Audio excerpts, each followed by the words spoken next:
Now, the London Mayor, Sadiq Khan, has been accused of presiding over a crime wave after a recent spate of murders. During his 8 years in charge, more than 1,000 people have been killed in the capital. It comes as a 20-year-old man was stabbed to death outside a railway station in Strawberry Hill in West London on Monday, and 16-year-old Harry Pitman, of course, was killed in Primrose Hill on New Year's Eve. Still with us is political campaigns consultant Rebecca Ryan.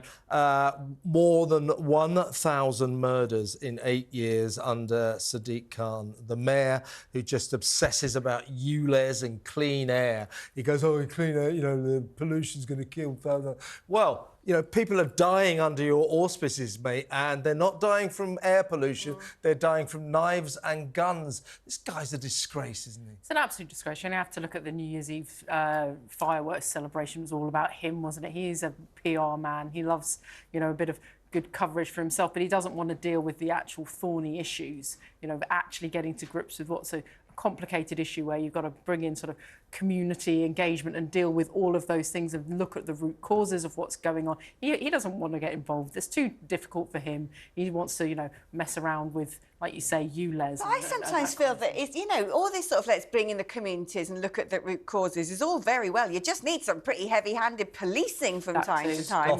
And didn't Sadiq Khan come into power as London Mayor, which doubles up as the Police and Crime Commissioner, frankly, of London. He does. And the first thing he said he wanted to do was stop and search. Yeah. Well done. Yeah. Look what you've done. Yeah, and also, you know, climate change, cleaning up the air and the atmosphere is the first, I was going to say the last resort, it's the first resort of the scoundrel politician, because it's very easy to say, I'm going to make the air clean, I'm going to make people healthier, because you'll never see any results.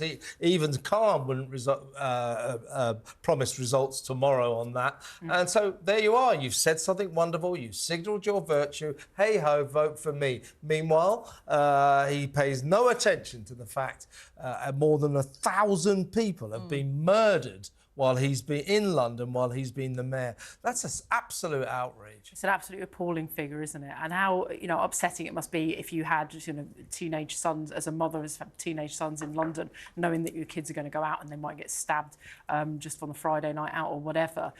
But yeah, like you say, he's bringing in this deeply unpopular ULEZ scheme. For cash, by the way, for cash. Exactly. Not the environment. Indeed, and he's making a ruckload of money off the back of it, isn't he? And it's so unpopular, and it's dividing people in communities, i.e. people in Kent borders, Essex borders, and trying to get backwards and forwards to their family who can't do that anymore because of the ULEZ scheme. So, yeah, his priorities are completely wrong.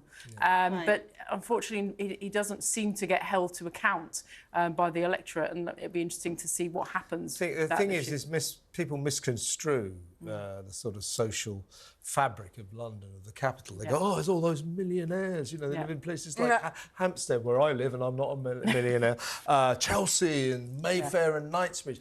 Most people, the majority of people in London are poor, and there is no worse place literally on the face of the earth to be poor than this ultra-expensive city. That's why he'll get voted back in. But we wish his opponent all the best, though you never know.